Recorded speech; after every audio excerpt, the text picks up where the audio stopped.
بسم اللہ الرحمن الرحیم۔ السلام علیکم۔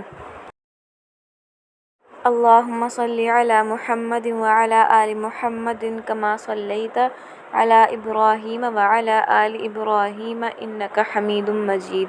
اللہم بارک علی محمد وعلی آل محمد کما بارکت علی ابراہیم وعلی آل ابراہیم انک حمید مجید۔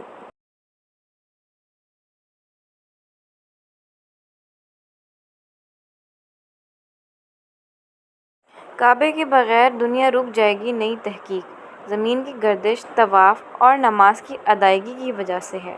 پروفیسر لارنس یوسف۔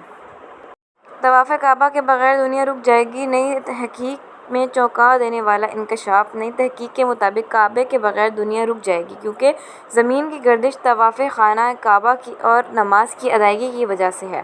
ARY نیوز کے مطابق ایک انڈونیشین ویب سائٹ نے کعبۃ اللہ اور اس میں نصب حجر اسود کے حوالے سے 15 یونیورسٹیوں کی ہونے والی اجتماعی تحقیق کی رپورٹ پر مبنی امریکی پروفیسر لارنس کی رپورٹ شائع کی ہے، جس میں بتایا گیا ہے کہ کعبے کے بغیر دنیا رک سکتی ہے۔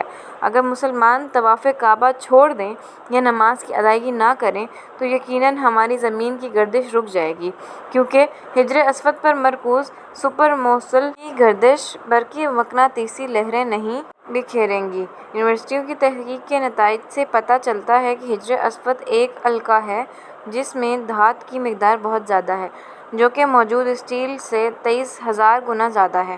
کچھ خلا باز جنہوں نے زمین سے نکلتی ہوئی انتہائی روشن روشنی کو دیکھا اور تحقیق کے بعد معلوم ہوا کہ وہ روشنی کعبہ سے نکلتی ہے۔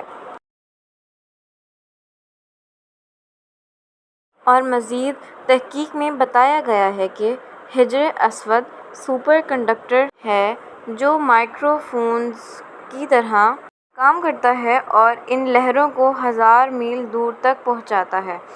پروفیسر لارنس یوسف نے اپنی تحقیقی رپورٹ میں یہ خاص نوٹ بھی لکھا ہے کہ مسلمانوں کا ہم پر واقعی ایک بہت بڑا قرض ہے کہ طواف کعبہ اور نمازیں زمین کی حرکت کے لیے سپر موصل کو برقرار رکھتی ہیں۔ واضح رہے کہ خانہ کعبہ دنیا کی وہ واحد عبادت گاہ ہے جہاں سال میں ایک لمحے کے لیے بھی طواف نہیں رکتا ہے، جبکہ مسلمان دن میں 5 وقت کی نمازیں ادا کرتے ہیں اور سورج کی گردش کے باعث دن کے ہر لمحے میں دنیا کے کسی نہ کسی خطے میں اذان اور نماز کی ادائیگی کی جا رہی ہوتی ہے۔